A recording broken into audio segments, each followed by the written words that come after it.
It's never too early to start thinking about your heart health, especially when it comes to managing your blood pressure.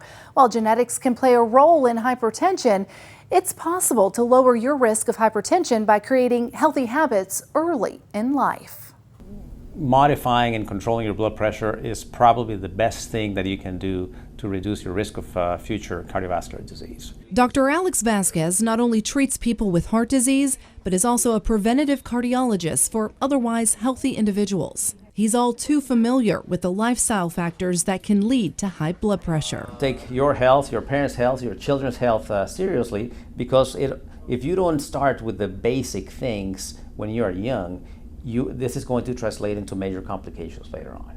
Harmful effects later in life, like congestive heart failure, stroke, kidney problems. The list goes on. And so when you talk about things that are easy to control when it comes to cardiovascular risk, the one that is controlled easier and that can have the greatest impact on your overall health is controlling your blood pressure. Weight loss, sodium intake, potassium supplements, regular exercise, sleep, and diet are all areas to improve on. The one that is recommended by the American College of Cardiology is what's called the DASH diet, which is a diet that includes a lot of vegetables, a lot of fruits, that is high in grains, that is low in sweets, and low in high saturated fats.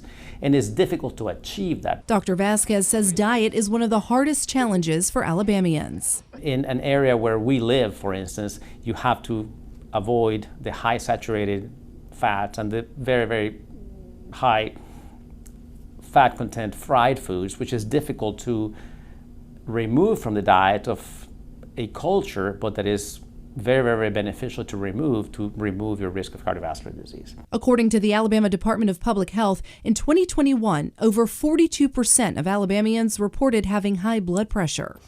Change doesn't happen overnight. Give yourself grace, and remember, even small steps can make a big difference. Discipline is a difficult thing to develop. I try to tell people that it takes time to create a habit. And it usually takes about 6 weeks for you to create a habit. And so it is important to determine what it is that you need to gain, what it is that you want to avoid for your diet, and set a goal.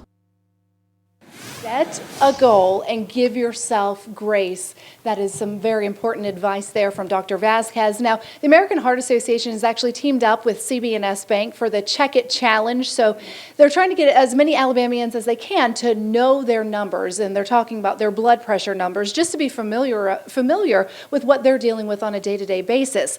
Registered nurse Lori Walters with Cardiac Rehab is one of the volunteers taking your phone calls this afternoon. And Lori, you teach people how to check their blood pressure at home when they're not at rehab. When are the best times of the day to check your blood pressure? So I would check it at different times of the day, making sure that you're sitting in a firm chair with your back supported.